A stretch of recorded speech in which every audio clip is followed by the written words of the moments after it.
Hello, everyone. Welcome to today's session. Let me just turn on.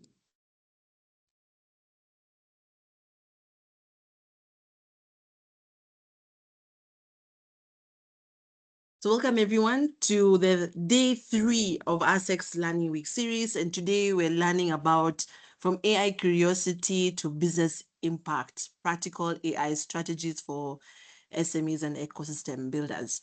My name is Mercy Kimalat from ASEC. So happy to have all of you here. And I can see we have participants and our facilitator is ready to go. So I think we'll just start so that we can really maximize the learning session. But as I do that, let me just introduce Melanie, who's our facilitator for this session today.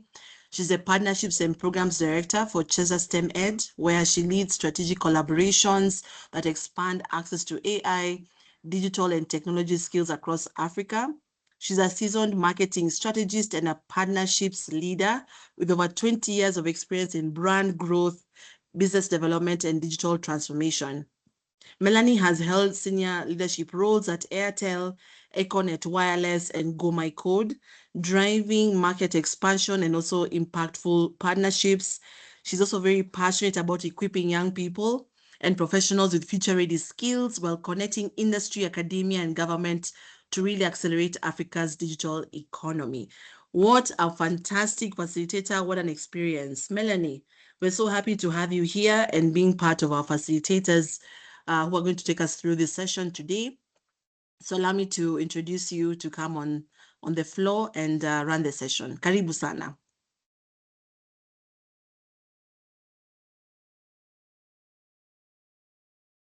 Thank you so much, Messi. I would like some thumbs up for those who can hear me clearly so that I shoot. Thank you so much for the thumbs up, and thank you everyone for joining in on time. If we're in a physical room, I would definitely hand out some brownie points for coming in on time. Today, like Messi has mentioned, we will be really talking about AI, and I would really look forward to having people participating as we discuss this topic. A lot has been said, and I know most of us are trying, most of us are using it, and maybe before I even go ahead, by show of hands, anyone who believes they have not used AI in their business, would there be a person who has not? Just to cross-check, just raise your hand so we can look at that. I'm not sure how I'll do this presentation. I'm on, okay, I would like to see the hands, so I want to switch. I'm using the web version, but everyone who has used AI, please raise your hands so I can see those who have used AI one way or the other, whether it be ChatGPT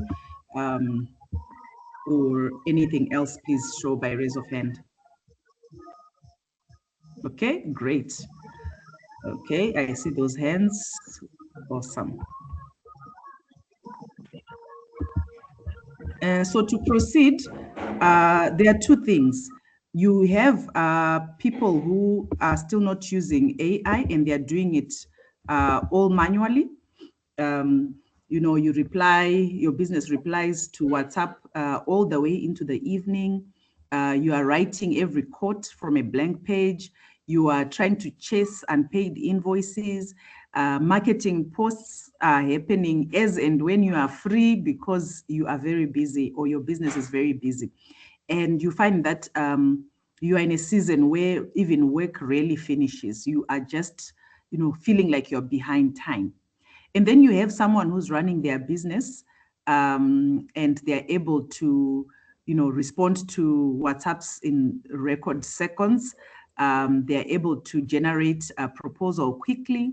They're able also to write invoice follow-ups, and social posts are planned, within 10 minutes. They are all scheduled and reports come out, and, work it seems to be flawless from their teams. And it's really not about, it's not about the effort or the budget, but it's now really about efficiencies. And as SMEs, That's where we want to find ourselves. I know sometimes work is overwhelming. By show of hands, who feels work can be so overwhelming?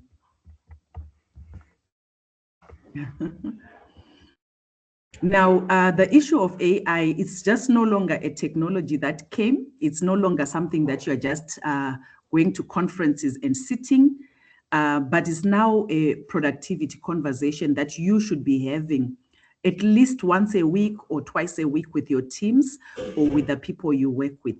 If you also have young people in the house, find out what they are doing with AI, and you'll be so surprised. Just last week, my son said I composed songs on AI. I've heard of it, but he showed me something. He had composed a song in Arabic. And I'm like, why would you do that? And he said, yeah, that's the song that I want. And it's, moving. People are liking it. People are sharing it. And then when I translated it back to English, it was interesting. It was actually a Christian song. And I was surprised why, it was in Arabic. But for him, they're having fun. But as a business person, you're looking at it and saying, what can I do for my marketing? What can I do to boost engagement in on our socials? These are some of the technologies that we should be using. Sometimes we fear tech because we are thinking we need to know everything. This analogy, some of you might have heard it. You don't need to understand the details of how an engine works or to know all the engine parts and, for you to get to where you want or drive your car to where you want to go. I've already touched on how many people have used ChatGPT or AI. I would like to know how many people currently pay for an AI tool. Let's show by raise of hands.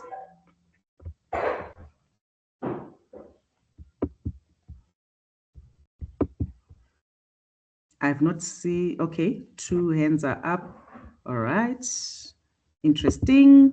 Great, or more than two are up, yeah. Okay. So yes, it's good that some of you have um, are paying for an AI tool.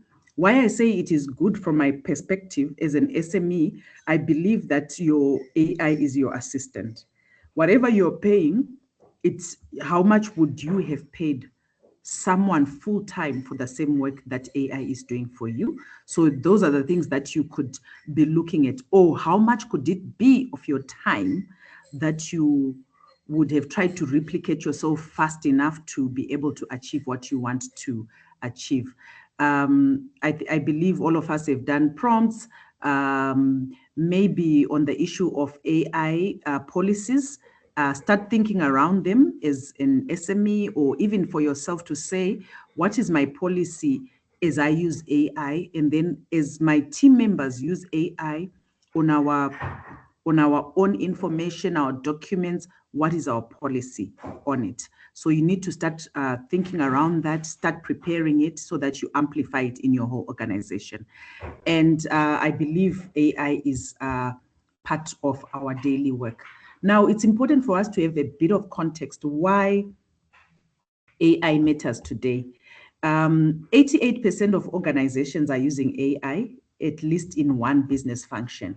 So, in as much as we may sit back and look at what is happening around us, hear it on the news, just know that there is a very big movement. And if organizations are starting based on AI alone and growing into multi-million dollar businesses, what about us? How can we as SMEs or ecosystem builders take advantage of AI? 79% already use Gen AI. They use at least the minimum, which is like your Chat GPT style. And again, as I mentioned, the use of AI has become the fastest technology to be adopted across businesses in a very long time. It's so fast, and we need to be on that train and manage as fast as possible. Now, when we look at capturing the value, whilst 88% are using AI, we actually are seeing real financial impact from 5.5%. So there's still a big gap. When I look at how I use I actually know that I am not even maximizing what I could potentially do and what it could do for me. So we need to make sure that we are learning consistently in terms of what we can do, how we can do it, and implement it in our businesses, so that you create what I would say business playbooks, such that you are able to maximize value from AI. And one of the things that I'm very proud of is Kenya is leading in terms of AI conversations, implementation, young people pushing. I have seen it because I'm in the you work in the hubs with the young people. You see what they are building. You see what they are trying to achieve. You see the money coming in from various investors investing in the tech that our own young people are building. The statistics are showing that 2.9 trillion or in terms of AI use will add to Africa's economy by 2030. So we need to take advantage and make sure that we are part of those who move fast. And I know as SMEs, we can move fast because we have no legacy baggage. We don't have infrastructure that is very heavy on us. We use small tools for our businesses to run. And these are the places where we can actually now incorporate AI. We make decisions fast as SMEs. And for us, every hour counts. So if I can save 45 minutes of making a proposal, I remember during my time in the corporate world, we would make proposals. It could take you a week to 2 weeks to make a good proposal that is acceptable. Right now, it takes me 10 to 15 minutes to make a proposal that is acceptable. That is creating time for me to do so much more in the day. And we again are close to the customers. The types of customers we serve as SMEs are customers who want things done there and there. They want to be responded and they want to get results as soon as possible. So I think we must make sure that we are moving fast as business owners in the use of AI. Now, the good part or the most excellent part about AI is no code is required. A lot of the systems and tools that we were seeing before, you needed to have some technical tech background. And the good part about AI is we can do so much more without having the tech background, which is excellent. If you are a solutions provider, yes, you can then have a team that has a technical background. You are the one who is building what we call a large language model to be able to execute some of these functions. But if you are just an ordinary business person like me, then I am very happy that we do not need a very technical background. So in terms of AI, if it was your team member, these are some of the things that AI could do for you. It can stand in as your research assistant. I will take you through the different types of AIs, and some are good at research, some are in progress, work in progress.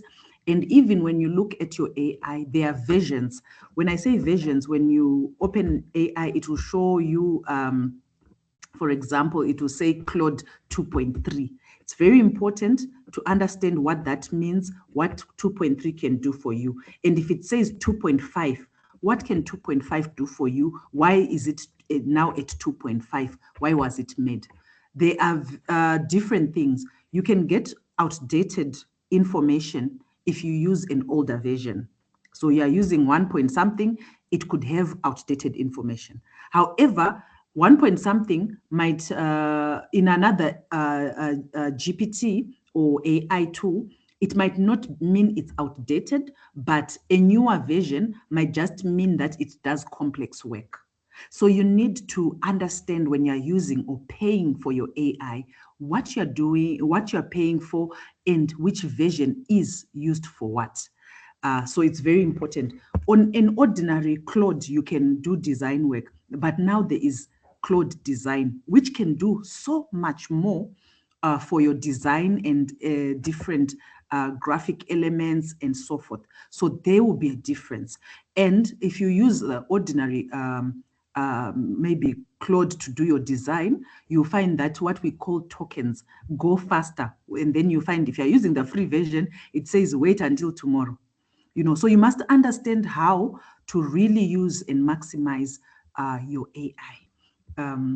Even for those who do the paid one, you find that mid-month, your tokens finish and you have to wait to pay the next subscription to continue using it. So your AI can be your newest member. It can be your research assistant, your writer. It can be your analyst. It can be customer service. I really like the customer analyst part. Large data sets, you just use AI to summarize, to make sense, to do some draft elements to your report. And there you go, boom, you understand, you make your key decisions. For marketing teams, very good at campaigns, copywriting, captions, finance assistance, it explains your numbers, operations assist, it can build checklists for you, it can build SOPs. If you have been in a corporate world and you are told to build SOPs, that was one of the longest tasks. I remember some departments that were building SOPs, in charge of SOPs, several people to do it across the business. It would take a year or so. And so it's very important that you look into those things and use AI for it. It can also be your business advisor. I think we use it mostly for that in terms of thinking. I just want us to put in the chat right now, and everybody has to participate on this one. If AI joined your team tomorrow, what one job right now would you hand it first? What is it that you actually are thinking of doing today, which you feel like, I repeat this thing, or this thing is a headache for me? If AI was my assistant and they entered the door, what is it that you could ask them to do? So let's put that in the chat so that we just share our thoughts.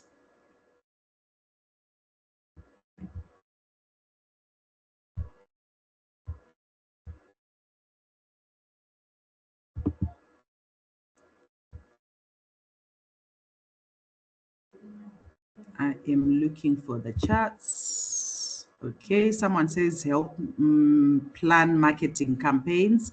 Yes, planning campaigns, very good at planning campaigns. Let's hear from more people, please. Let's participate. I hope everyone is with me. Generate donor reports. Excellent. Yes. Oh, yes. Especially if you have done a campaign and you have used donor funds.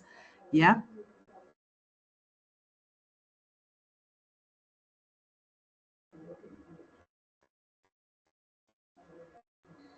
Okay, we have a question. We'll look at it later. Realistic weekly social media content. Okay, please keep the comments coming so that at least one person needs one idea, because we will be using those ideas later on.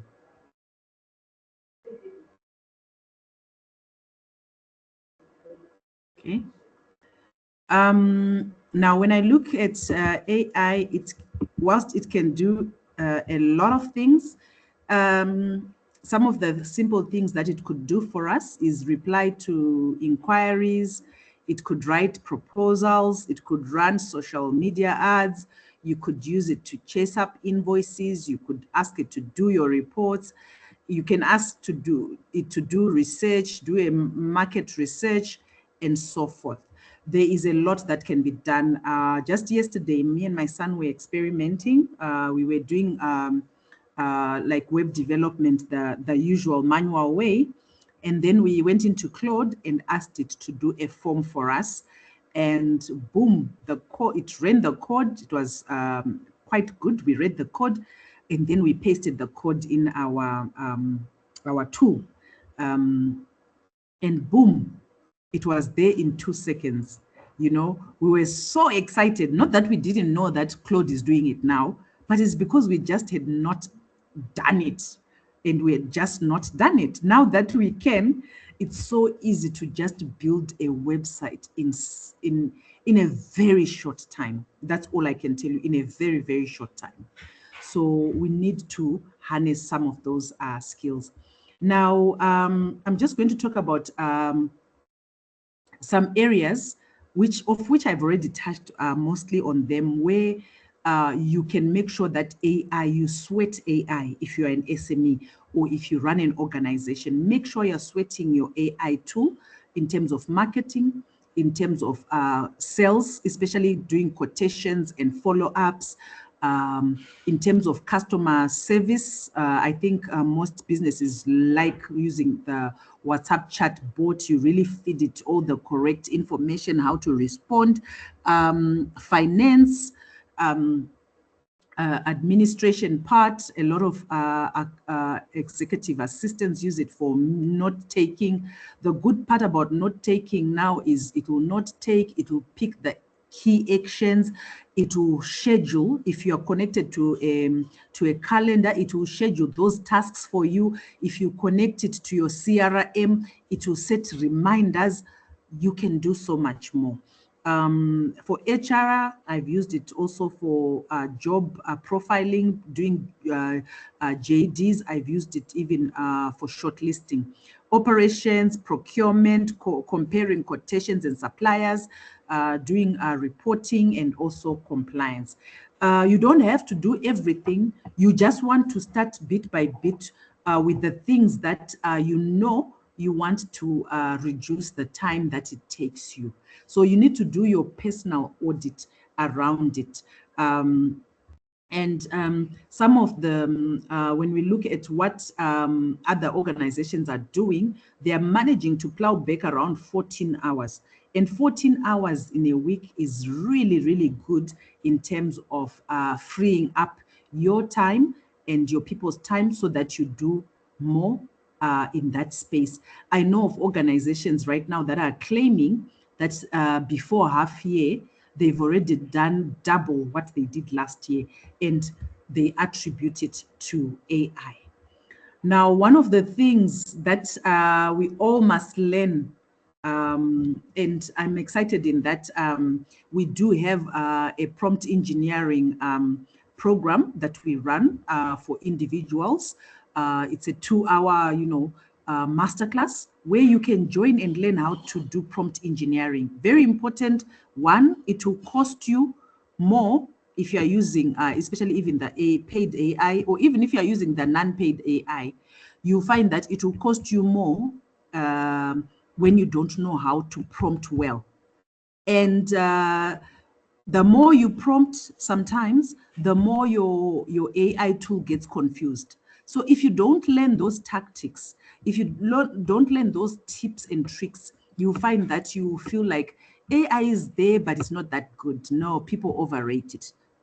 We might actually end up underestimating it because we have not learned fast enough how to use it. And instead of trying to overly firefight, you can always join in on short courses on prompt engineering. Very short, 2 hours. You can learn one or two things, and you can also then request your business, if you are using Claude, to say, you know what, for us, we specialize in Claude. We want to deepen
Si yetu chini ya country ndio nasema zile na tuko 12 trillion.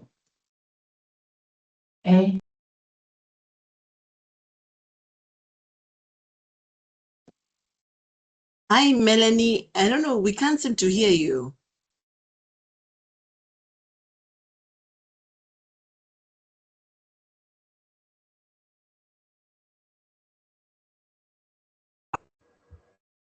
Sorry, someone had muted me. Thank you for highlighting that. Yeah, sorry about that. Okay, can you still see my screen? Yes, we can. Great. So I was on the point of saying, for your great prompt, you need to give it a clear task of exactly the output, what it must do, and what output you want. So if you just tell it to write a story, it will write you a story. But if you want it to write a story and publish it in a book style or A4 style or Word document or PowerPoint, you actually give it the output. Give it that context, especially if it's about your business. Give it the context of your business, your audience, the situation, how you would view the situation or how you are currently viewing the situation. Also give it constraints. If it's like I write some publications for a newspaper, I actually make sure I give it the constraints to say not more than 500 words, because it's a column, so they don't have space. So they say not more than 500 words. So I make sure that my AI develops something that has less than 500 words. The budget, if you want, the do's and don'ts. For example, if you're doing a short event, a small event, give it a budget and say, work with $500 to produce this event. Work with 10,000 to produce this event. So it's you giving your AI the constraints, because AI can give you so much and then you can be lost in the so much. Then in terms of outputs, I think I've already talked about that. You need to be very specific. If you want it to be 5 posts, if you want your output to be in a table, if you want your output to be an email, all that is, part of what you need to put in your AI. So you really need to think strategically. So when somebody says, oh, AI has come to take our job, no, AI needs you to do this process, this very human process that I've talked about. So it's very important. Even if you ask another AI to do it, make sure that it goes through these steps so that your output is going to be very, very clear. As I mentioned, there are so many tools out there. There are tools making movies. There are tools making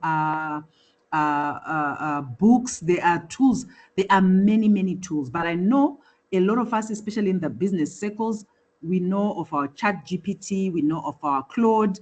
We know of Perplexity.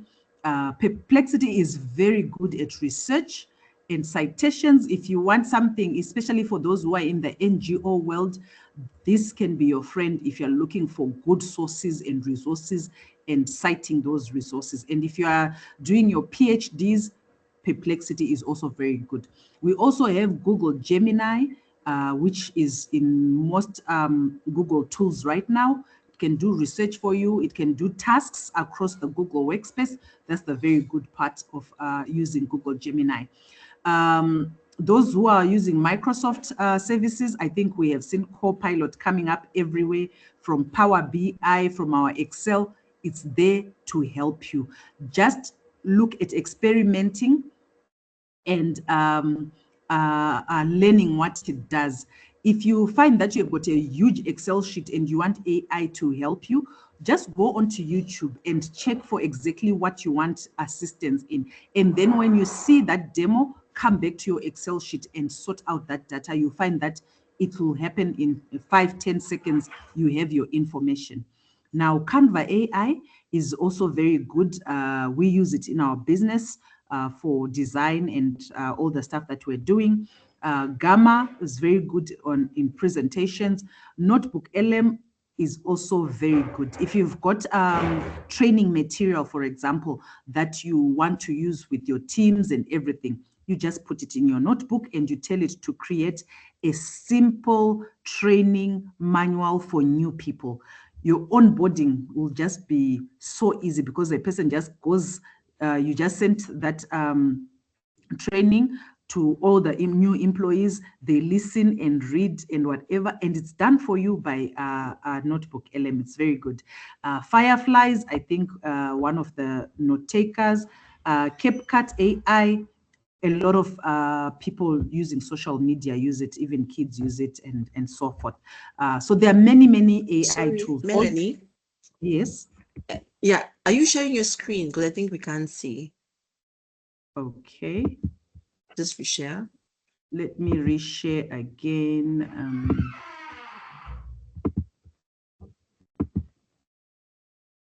Please confirm. Yes, we can see it. Yes. Okay, so I was just explaining this. I'd already come to the end of explaining the tools. What you can always do is, depending on the task that you're trying to achieve, just find out what tool is relevant for you. Usually, if you're already having a paid tool, sometimes it's because you just don't know the capacity of the tool. You can always just first Google and see if the tool that you are using can do what you want to achieve. That way, it will be easy for you.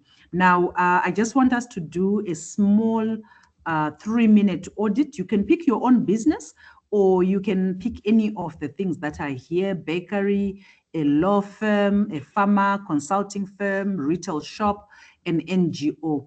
And just, look at what you think could be a task that they repeat, what AI they could use, and maybe how many hours could be saved in a week.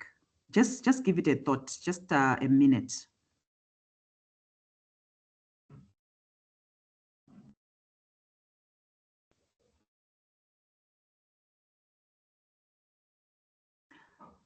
You can put in the chat if you would like us to look at it also. I would pick maybe a law firm. I would say the amount of personalizing of contracts. That is a big task. Now with AI, a contract can be generated in, a few seconds, and you just feed your AI the data that you want to modify the contract, and boom, it's modified.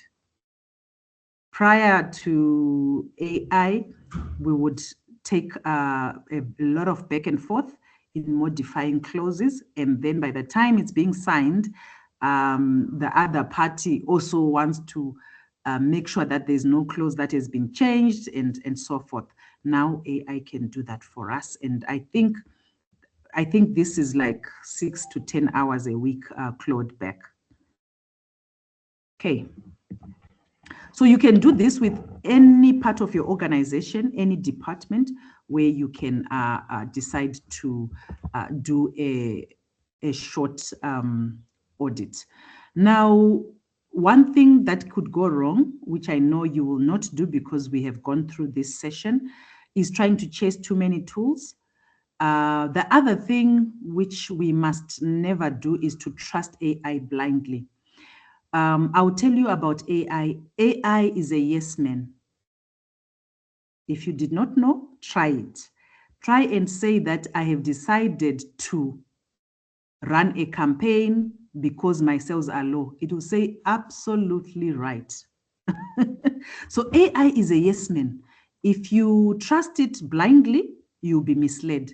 You can do an investment portfolio into AI and say, I was thinking that I should take this portfolio. I think it's the best. It will say, yes, it is the best because, and give you many reasons why it's the best. And yet, if you prompt it differently and make it to assess, to review, and give pros, cons for each, ask you questions, it will do exactly that.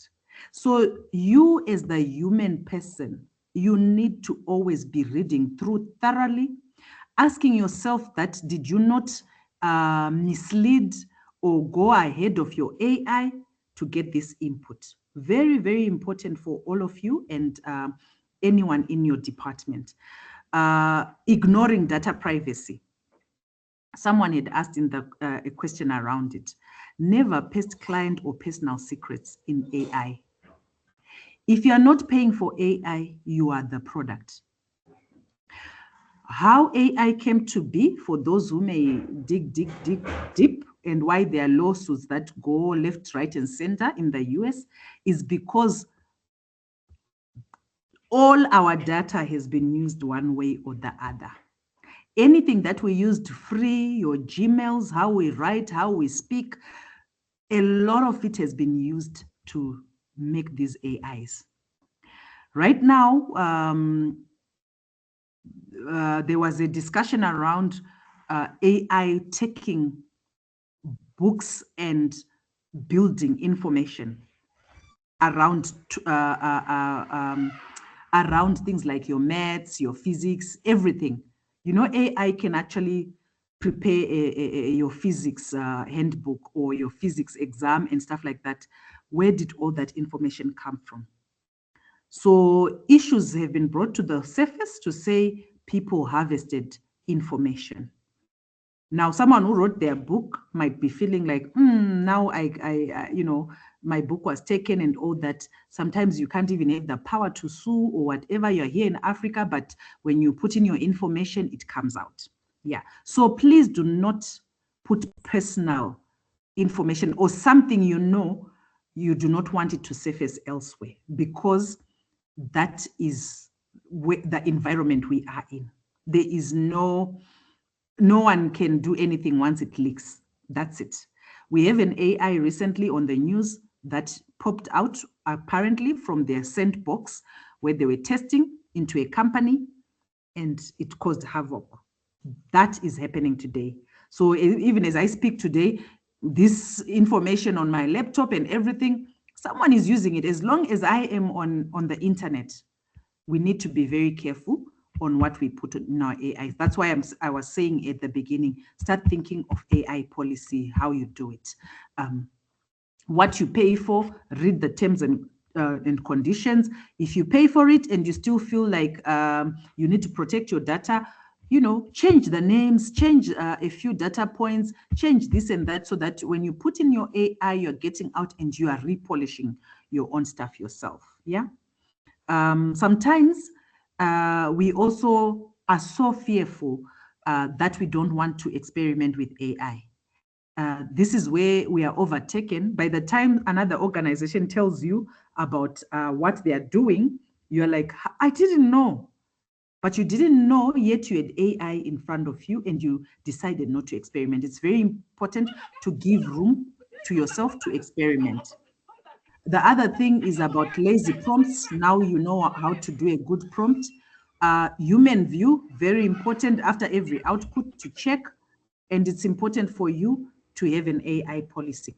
Then the last big point is you need to always make sure that you have one tool, clear prompts, and you're always reviewing your prompts.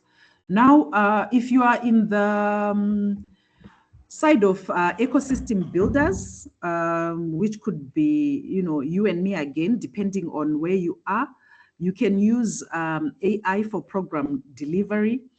We use it a lot for checking our material, what our instructors are teaching, whether it's updated or not.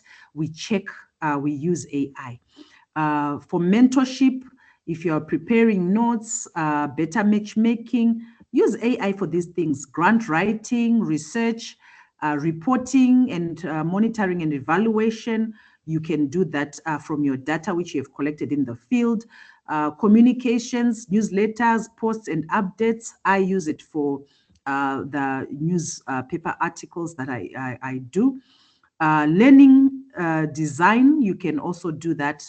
Then stakeholder engagements when you're doing brief summaries and follow-ups. Now, in terms of using AI, try something different this week for those who are already using AI. If there's something that you've been thinking around, try experimenting.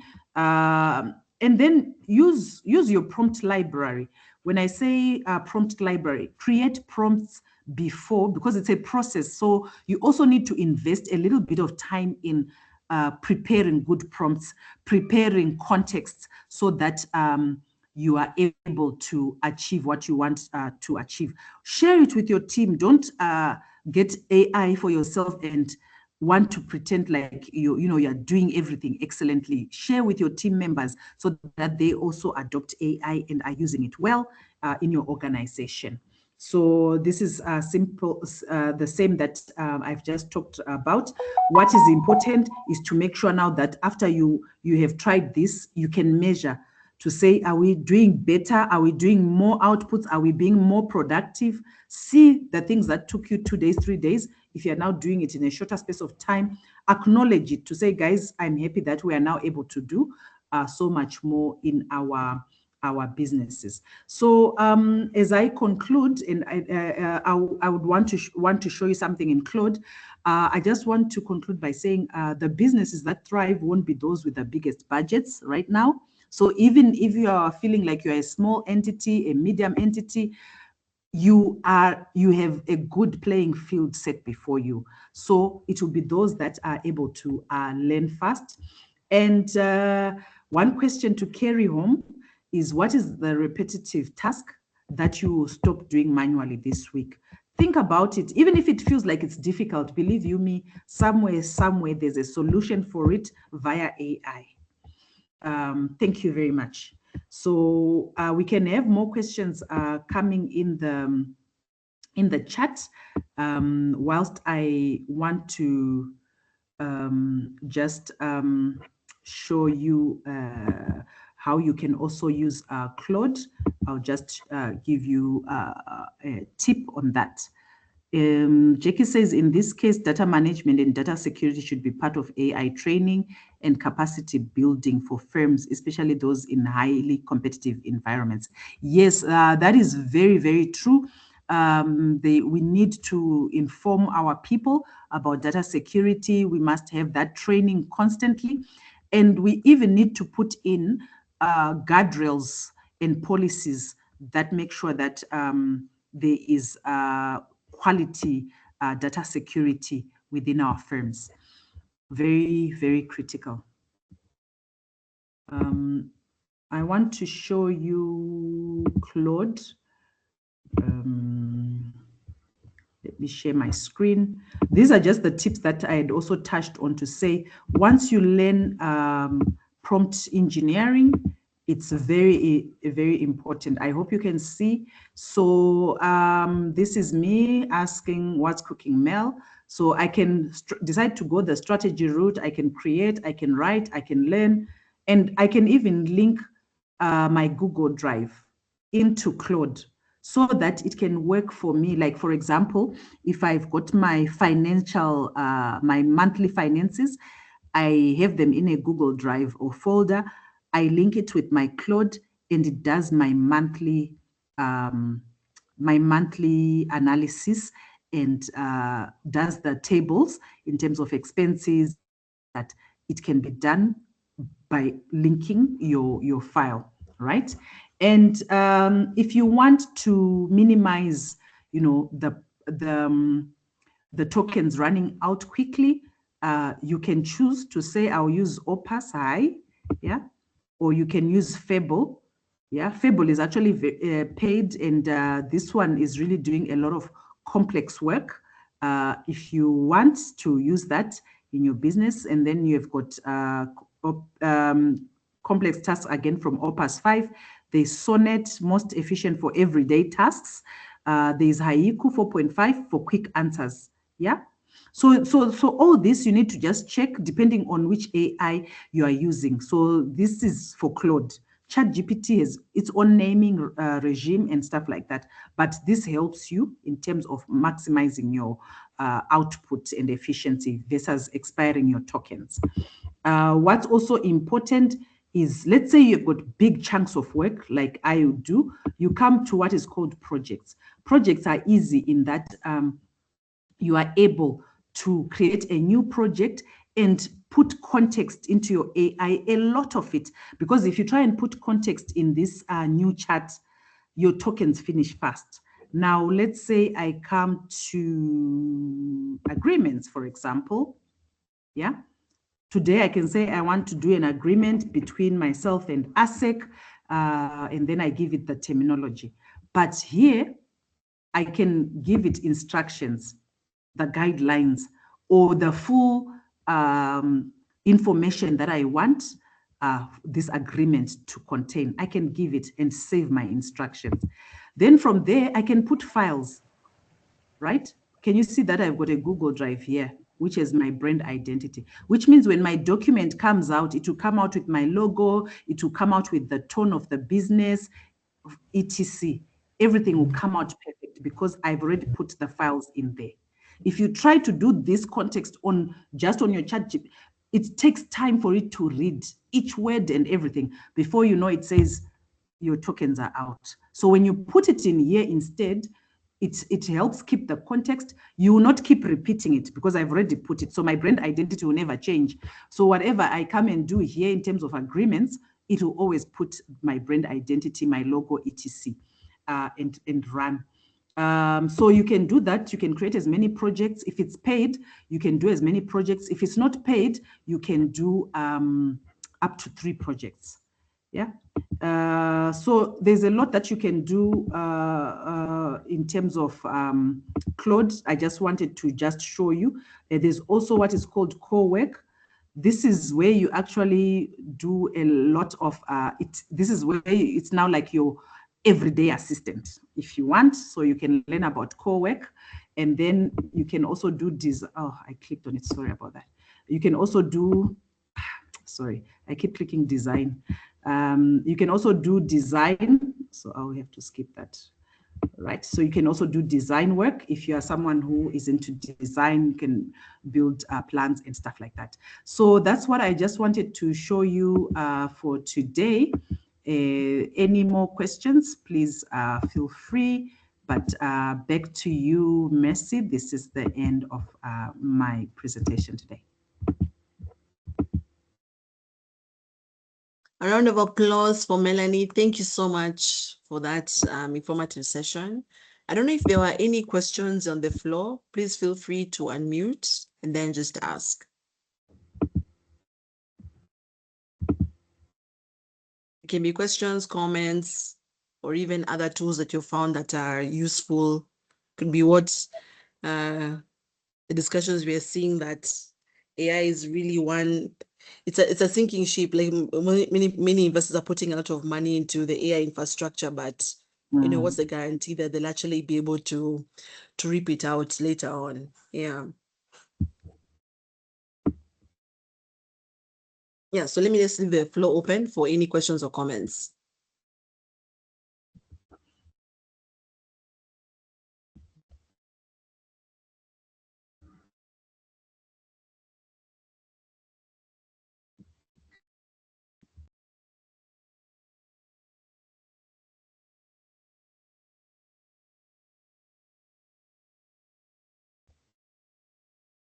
Melanie, I think your session was very spot on and very clear. Yes, there are two comments.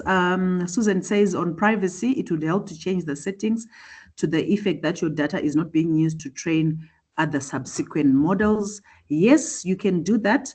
However, where you feel with a pinch of salt that something might leak or whatever, minimize doing hectic things with your AI, taking out data that is very, very sensitive on your AI. Why I say this is because we talk about infrastructure, data sovereignty, etc. But the tools that we have been made by the very people who, when you were sending your Gmail, it said encrypted, your WhatsApp encrypted. But believe you me, from a marketing background, years ago, we already knew about retargeting, remarketing, and stuff like that. And it's from information movement. So you really want to always be alert. And if it's too sensitive, don't put it, even if you are on a package that says we will not use your data for training other models. And now there's also Jack Otieno says, intuitively, I believe these AI tools become better for users as more data is used to train them.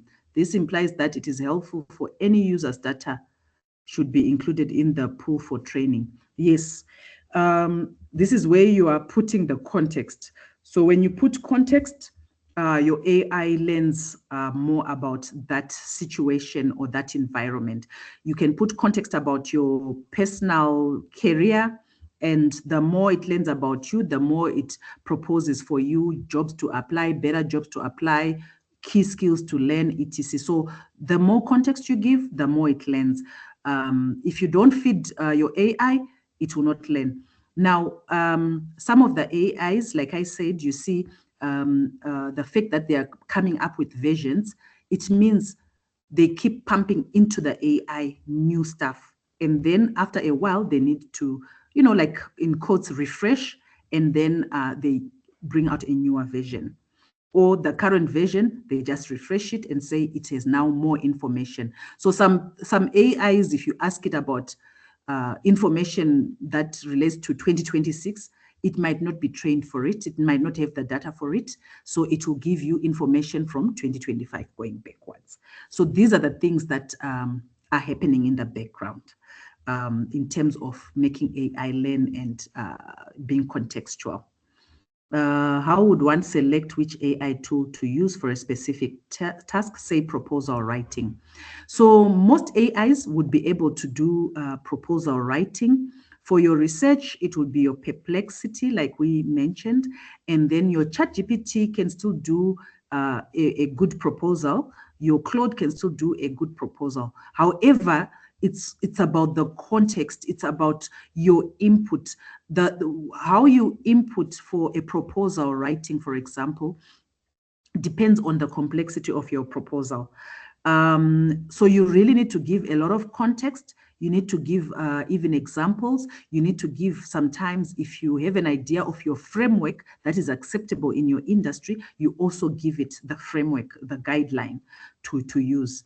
Otherwise, it will give you a framework that is US based, for example, and now you have to be changing everything. So you can make sure you tailor make it in such a way that when it now runs the prompt and does the research and the tables that need to be put in your proposal and everything, it has the real context. And then you reread your proposal once it's out, and then you start humanizing it bit by bit, paragraph by paragraph. I would recommend that you do that.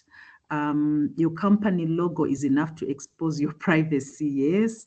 Melanie, with all these tools at the disposal of just about every other player in the market, what are the new areas of competitiveness from a strategic point of view? Okay, yes, all these tools are in the hands of all of us here, for example. So the difference is going to come out in how we are using the tool, how human we remain, which is your customer experience part, which is your picking up the phone and closing the deal with me, and how you are just being efficient with your business. Now, when I say efficient with your business, this is where you find that a company that starts today with AI, let's say it's a research company, believe you me, it will not start with 40 people that or 50 people. It will probably start with 3 people, and it will run efficiently. So those are now some of the competitive advantages. Whilst we know that a lot of companies let people go, it's not because they were letting people go because they did not need the actual human person in their company. It's just that the work that that person is supposed to do changed. So you find that people are being more competitive as businesses in terms of efficiencies, use of resources well, the number of people that they have, and customer experience. Do not dismiss the issue around customer experience. So I really think that is very, very critical for you to understand how you're going to be managing your customers.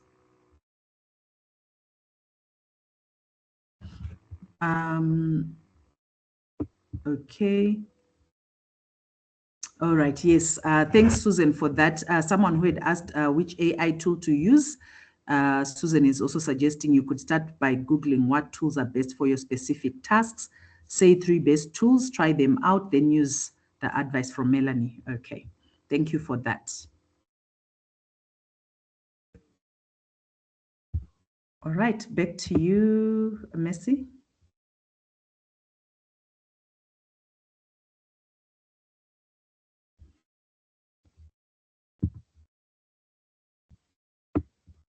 Great. Thank you so much, Melanie. I think you can also just leave your contacts on the chat so that if they have any follow-up questions, they can reach out to you.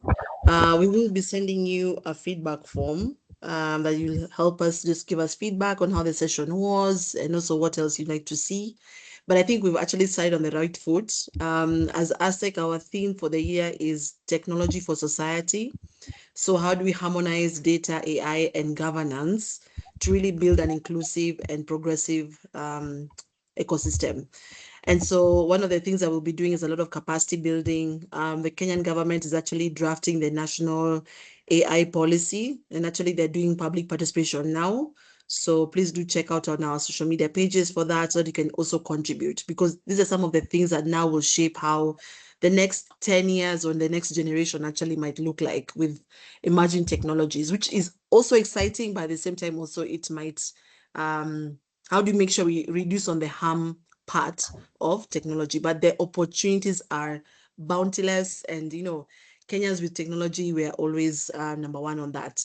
So a big thank you to everyone. Thank you so much, Melanie and your team, for organizing this session, and for the participants, we will be sending you the feedback form and also the slides after, so you can also review, and if you have any other questions, you can let us know as we do that. Tomorrow we have our final session, and it's on finance. I need to get the exact name. It's looking at all about finance and investments. The topic is Beyond Capital. How do you build financial systems that drive sustainable business growth? So please do come again. We start on time.